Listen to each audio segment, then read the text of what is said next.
Los santos de la iglesia en Roma probablemente se sorprendieron al recibir la carta, ya que la primera presentación del remitente no destacaba un prestigioso nivel académico ni una posición de renombre, sino que se identificaba como siervo de Jesucristo.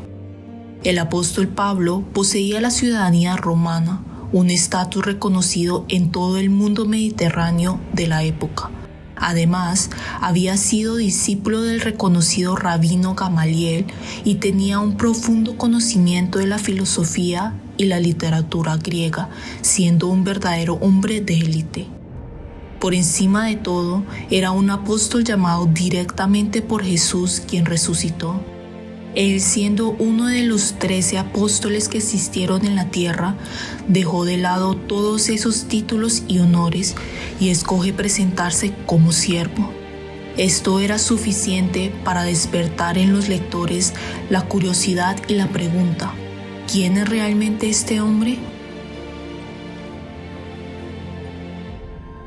Hoy en día, para nosotros la expresión siervo de Dios evoca una imagen de autoridad especial.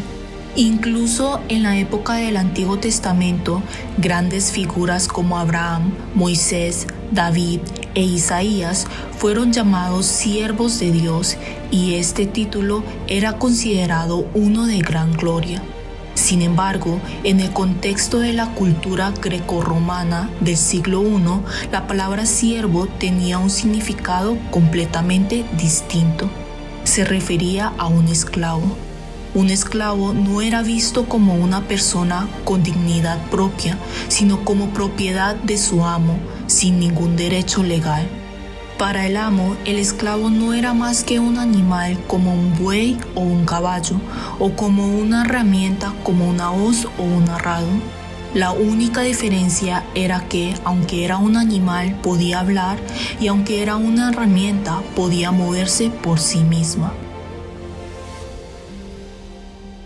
El apóstol Pablo no se apropió del concepto glorioso de siervo del Antiguo Testamento, sino que de manera intencional aplicó a sí mismo la idea humillante de esclavo según la cultura romana.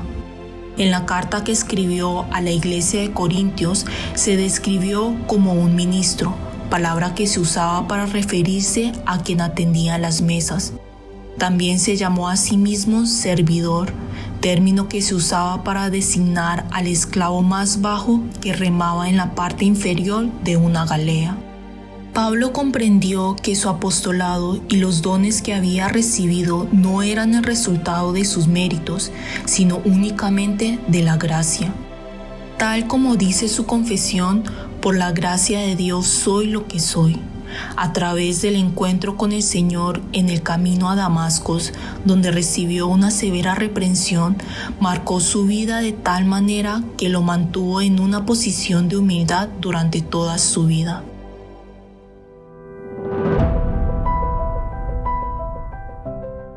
La condición de Pablo como esclavo se asemeja a un sistema establecido en el Antiguo Testamento.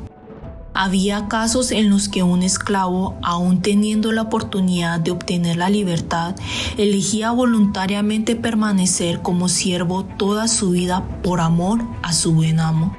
En tal situación, el esclavo delante de un juez se sometía al acto de que se le perforaba la oreja con una lesna como señal de su declaración de servidumbre eterna hacia su amo.